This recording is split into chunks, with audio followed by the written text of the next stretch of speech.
En ce lundi matin, 24 mars, 8h15. Bon matin, bon début de semaine. C'est l'heure, on s'installe, c'est notre rendez-vous. C'est l'heure de parler finances. Et le meilleur s'appelle Éric Veilleux. Des bons conseils. Bon matin, Éric. Bon matin, bon matin. Comment va-t-il? Ça va bien. Dire meilleur, ça me gêne un peu. On n'a pas le droit de le dire dans le domaine. Là. Ah oui? Pas les meilleurs. Ah oui, vous n'avez pas le droit? OK, excuse-moi. Parce que tout le monde, on a le même code de déontologie. Fait que dire qu'on est les meilleurs, c'est déjà de péter de la boue. C'est mon meilleur. Ouais, c'est Moi, ça. correct? Je vais le prendre, par exemple, c'est correct. Mais c'est ça, on fait toujours attention OK, un peu à parfait. ça quand même. Mais oui, on fait de notre mieux. C'est ça le plus important. Je note. En ce matin, mon cher électoral, est-ce que financièrement, c'est-tu bon les élections ou c'est pas bon pour les conseillers financiers, pour la finance, pour la bourse? Jamais je vais parler en mode d'élection. Je prendrai pas position pour un parti ou un autre. Yes, non? Par contre, dans les 3-4 dernières semaines, on sait ça brasse beaucoup, genre politiquement. Il y a une guerre, dans le fond, économique présentement qui est là. On peut pas cacher qu'il n'y a pas une guerre, c'est carrément on est dedans. On est dans une guerre économique, puis il y a beaucoup de gens que je parle qui sont nerveux.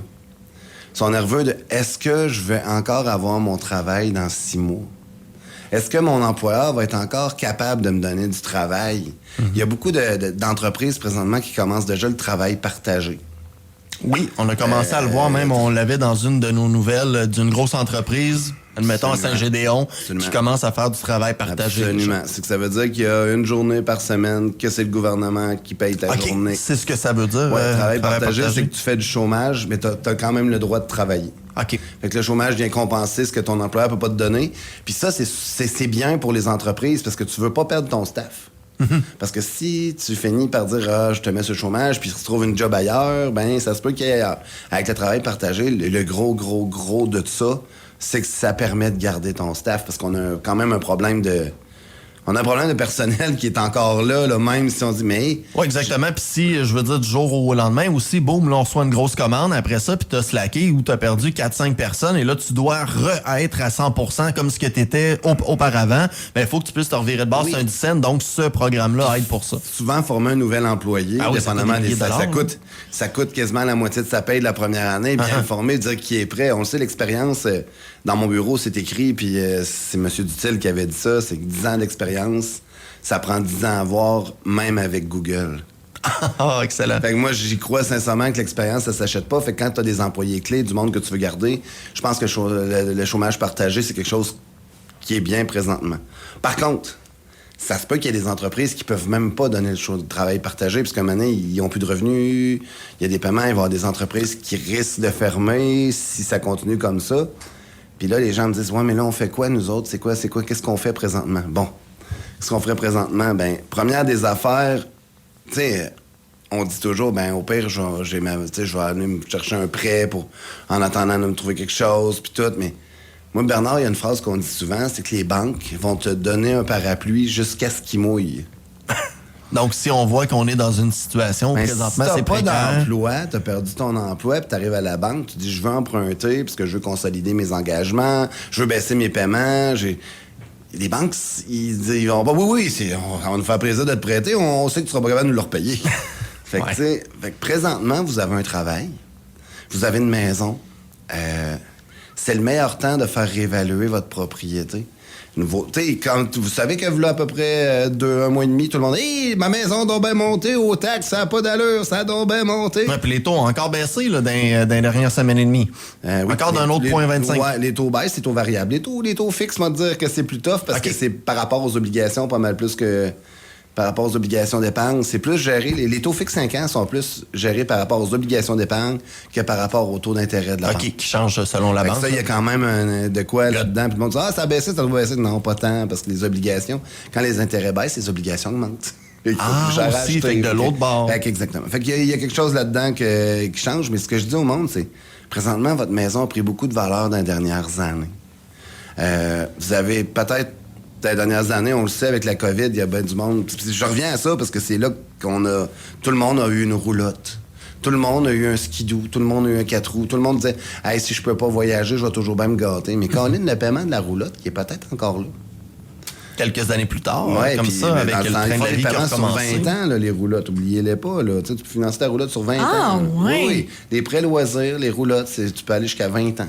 Tarbinouche. Fait que tu sais, là, tu dis, ouais, mais là, j'ai pas le choix, je peux pas faire un plus gros paiement que ça. Puis c'est ça que j'avais pris, puis on s'était dit qu'on allait leur vendre. Mais là, si vous regardez, genre, dans votre marketplace, des roulottes à vendre, il y en a 1, 2, 3, 7 000. Puis ont tous été achetés dans le même 6 ben mois. oui, ils ont tous le même 5 ans, fait qu'ils ont tous été achetés au top. Ouais. Fait que là, vu qu'il y a moins de demandes, ben les prix commencent à descendre. Si les prix descendent, mais ta roulotte, peut-être que tu dois plus dessus que ce que le monde sont prêts à l'acheter. Après ça, ben ton 4 roues, la même affaire. Il y avait un moment donné que tu payais n'importe quoi, n'importe comment, puis tu étais content de l'avoir, puis c'était tout.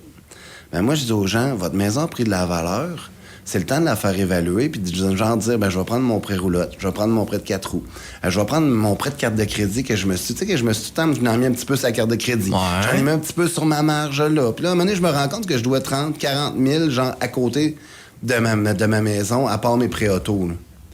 Fait que là, je dis, hey, ça fait un paiement de 500 pour un, 650 pour l'autre. La maison, on est à 1200, 1300 par mois. Ben, c'est le temps de dire, là, moi, je travaille, mon conjoint travaille. Ben, allons chercher la plus-value de notre maison. Prenons ces dettes-là, puis on va les consolider. On va les mettre toutes ensemble. On va prendre, mettons, le prêt à 500, mais on va essayer que ça soit un paiement de 300, parce que votre taux d'intérêt sur l'hypothèque est toujours plus bas qu'un prêt personnel. Ça c'est non Donc, négligeable. au lieu d'être un petit peu partout puis d'être C'est à cause éparpillé... que ça va être plus facile de gérer un seul paiement mensuel que d'en gérer 2, 3, 4, 5. Puis, hey, j'ai-tu donné mon minimum sur cette carte de crédit-là? J'ai-tu donné mon minimum sur l'autre? Parce que des fois, t'as 3, 4 cartes de crédit. Ça, c'est terrible, là. Tranquillement, pas vite. Hey, j'ai oublié ça. Là, tu scrapes ta cote de crédit. Consolide tes dettes. C'est très, très important de dire qu'une consolidation de dette, c'est pas une proposition dans un...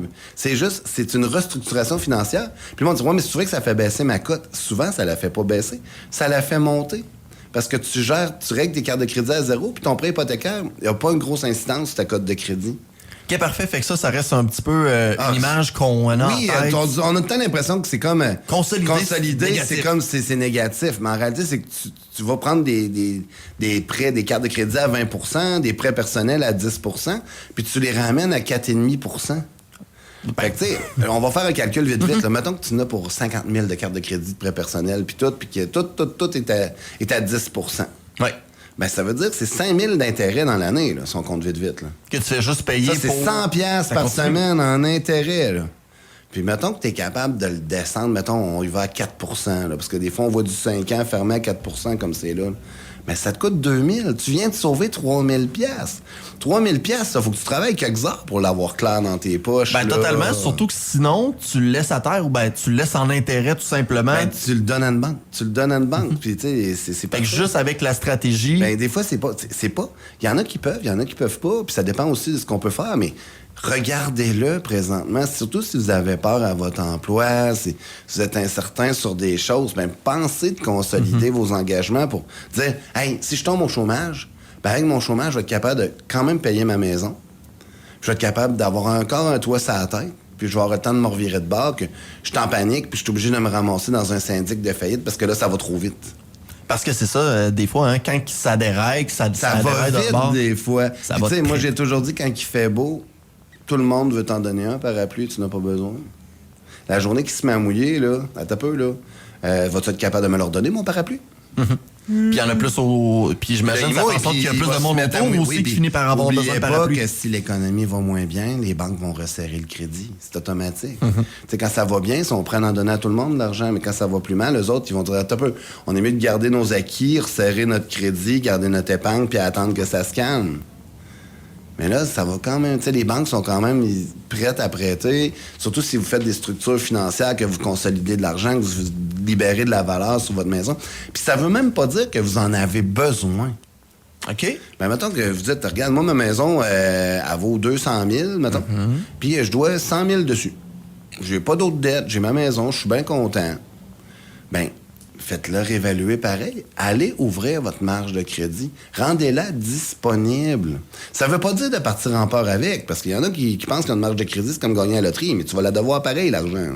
Exact. Mais d'avoir de l'argent disponible, ça peut être un coussin de sécurité. Exact. Parce que des fois, on n'a pas notre 3 mois de coussin de sécurité, mais on a 60 000 de marge de crédit que s'il arrive de quoi, ben, je suis capable de manger pendant quelques semaines.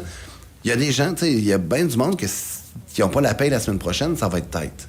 Fait qu'imaginez que tu as 2 semaines d'attente pour ton chômage. Là, je sais qu'ils l'ont baissé, là, ils ont dit qu'ils allaient éliminer les semaines d'attente pour un bout, mais tu sais, on sait très bien que vous allez attendre votre argent pareil. Là, ça n'arrivera pas demain matin.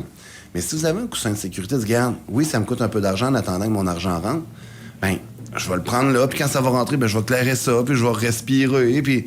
Mais si on n'a pas de coussin de sécurité, là, on tourne en rond, c'est pas long, puis là, commencer à appeler, ouais, je voudrais prendre une entente que je vais vous payer dans 2 mois. Puis là, les banques, ils vont dire oui, mais peut-être pas non plus. Là. Ils n'ont aucune obligation de dire oui à de ce genre d'entente-là. Là. Versus, vous voulez pas scraper votre code de crédit non plus, parce que la journée que ça va se remettre à bien aller, si vous êtes plus capable d'emprunter, vous avez des projets de réno ou des affaires de même. Fait que faites-le dans le temps qu'il fait beau. Présentement, votre maison a pris de la valeur terriblement dans les 5-10 dernières années. Vous avez peut-être une petite hypothèque, vous avez peut-être des dettes à consolider. Regardez-le, ça ne coûte rien de regarder, de le faire. Fait que c'est de se mettre prêt. C'est vraiment juste de se mettre prêt. Puis il y en a que ça va marcher, il y en a que ça marchera pas. Il y en a qui en ont besoin, il y en a qui n'en ont pas besoin. Mais c'est de prendre le temps de le regarder, puis c'est de dire, ben, je m'achète un parapluie aujourd'hui qui me coûte peut-être rien, mais au moins il est disponible, mon parapluie. Et le jour qui commence à pleuvoir. Mais tu le rouvres. Exactement. Puis n'oubliez pas aussi qu'un parapluie, là, ça peut servir à faire de l'ombre quand il fait trop chaud aussi. Tu veux ça, la belle image? Vraiment? Ouais. C'est notre Picasso, c'est le Picasso des finances. Non, mais c'est vrai, tu vas dans le sud, là, les gens, ils travaillent, ils marchent avec des parapluies à journée longue parce qu'ils se protègent du soleil. Fait que d'avoir un parapluie, c'est jamais une mauvaise chose qu'il fasse beau ou qu'il fasse pas beau. Éric Veilleux, des bons conseils. Merci beaucoup de ton passage. Je te souhaite un bon petit voyage demain. On se parle dans 2 semaines. Ouais. Et pour toutes questions, on peut passer par le site web, bien sûr, des bons conseils. Sinon, par Facebook, puis on peut vous appeler. Absolument, ça va nous faire plaisir. Bonne semaine! Merci. Salut! Desbonsconseils.com vous a été présenté par Éric Veilleux et son équipe située au 135-25 boulevard Lacroix à Saint-Georges. De la naissance d'un enfant au transfert d'un patrimoine, différentes stratégies s'offrent à vous. Parce que chaque situation financière est unique. Vous devez vous assurer d'en tirer le maximum. Notre équipe d'expérience est là pour vous donner les bons conseils dont vous avez besoin. Communiquez avec nous au 228-72-24 ou desbonsconseils.com.